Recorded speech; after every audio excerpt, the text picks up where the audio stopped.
Okay, so this is a little follow-up to the video I posted the other day with Jethro and Edie out here having their little conversation, the star-crossed lovers. And I got a lot of good comments and a lot of really good questions about, is this something I allow or do I interrupt that? Most of the time I interrupt it. But I trust Edie, and like I said, Jethro was very insecure when he came in with the dogs, so he was kind of coming out of his shell, so we were just kind of letting it play out. But what I'm going to do is bring him back out again, and I'm going to show you the couple different ways that I use to interrupt that sort of behavior or overly excited play as well. So we'll bring them out and see how they do. Here's a good example of him starting his antics again. So I can either walk into that, hey, and just use spatial pressure to move him out. Go on. Out. Until he settles off of her. Right, and then let him come back out again. Okay, so the other way I do this is through e-collar. And Jethro's had plenty of, there we go. There's plenty of foundation work on the e-collar. And I have him in a e-collar Technologies 300 educator. So I can also use a little spatial pressure on top of that e-collar pressure if I don't exactly know the right level to curb him from what he's doing. So a lot of times if I don't, I'm always trying to find the right level by tapping and increasing it, so you can, that's why you hear the radio going off so much. But a lot of times I'll use movement in while I'm tapping. That kind of helps solidify what it is I want him to do. So here he comes again.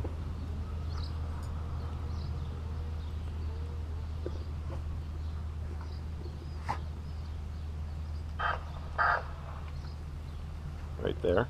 So you can see if you're doing it right and he's got enough foundation on him, it's not going to make him afraid of the dog. So that's a little too high. So I've brought him back down.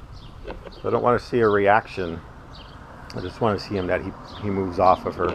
So see, he's not afraid of her. He's actually sitting over here contemplating kind of what just happened.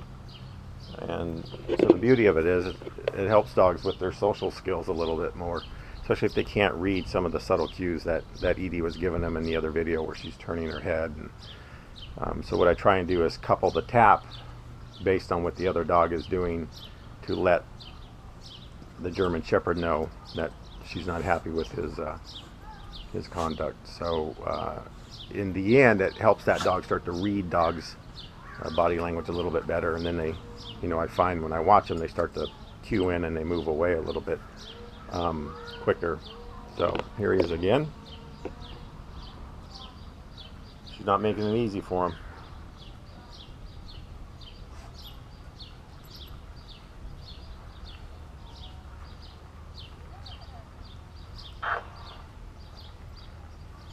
Good job, buddy.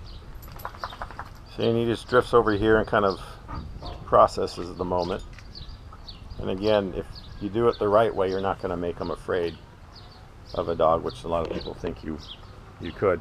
If you do it the wrong way, you can create a huge problem. You can create a dog fight, or you can make them afraid of a dog or make them afraid of certain areas in the environment if you haven't done the foundation work. So that's very crucial, that you have a lot of good solid foundation work on the dog before you start using the collar in this sort of environment and interaction.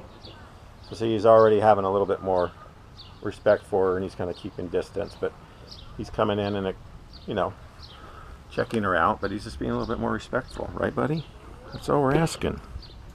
Leave the cougar alone.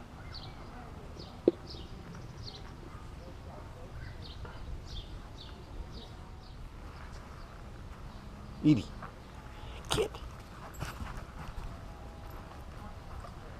Get.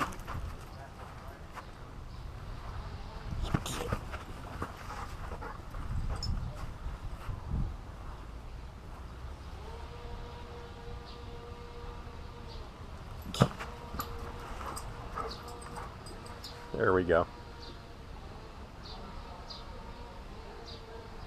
So now we got some play minus the humping. And that's the goal I'm trying to obtain here with him. Right, Edie? Edie.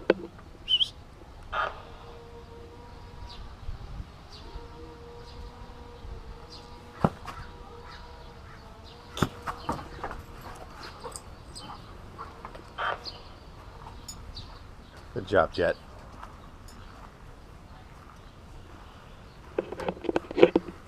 So the big advantage of doing this with remote collar is that I don't always have to be present, so that the dog will learn over time just not to do that level of play or the mounting or the head over the shoulder, even when I'm not in the picture. So a lot of times I just sit way back and just observe them from a distance, and I interrupt it with the collar. And I've noticed over the years that they do learn. They do learn on their own, and they do learn to respect the dogs a little bit more and learn to read the dog's body language a lot better. So in the end, it does help with their social skills. So that's kind of my go-to when it comes to this kind of stuff. All right, so I hope that answered majority of the questions, and it makes a little bit more sense on the approaches I use to kind of break up that sort of activity and get that under control. So my favorite is doing the e-collar, and so I just wanted to kind of share that with you in ways you can be creative using the collar in certain situations. So as you can see, everybody's... Yep. Jet, what are you doing? Come here. Jethro, come say goodbye. There's Mr. Jet. Thanks, buddy. Here they are, buddies. Now, he's just got a little bit more respect for her. Oh, isn't that nice? Now she's going to flirt. Perfect. So, there you have it. Edie and Jethro. They're going to go back to their trailers now.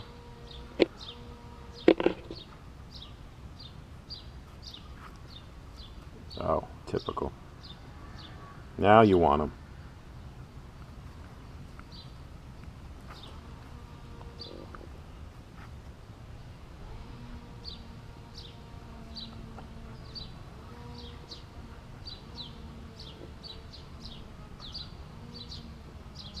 See, this I don't mind. This is just a nice little flirting game. And if my boy here takes it too far, we're gonna time him out. But now she's more than happy to be around him because he's a little bit tempered. And boy, she's good at flirting.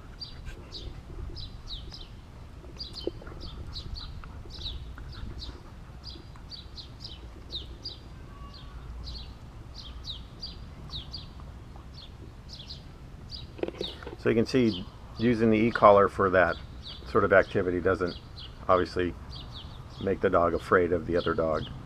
It's quite obvious. So anyways, I hope that helped. Hope that cleared up some questions. And thanks for watching.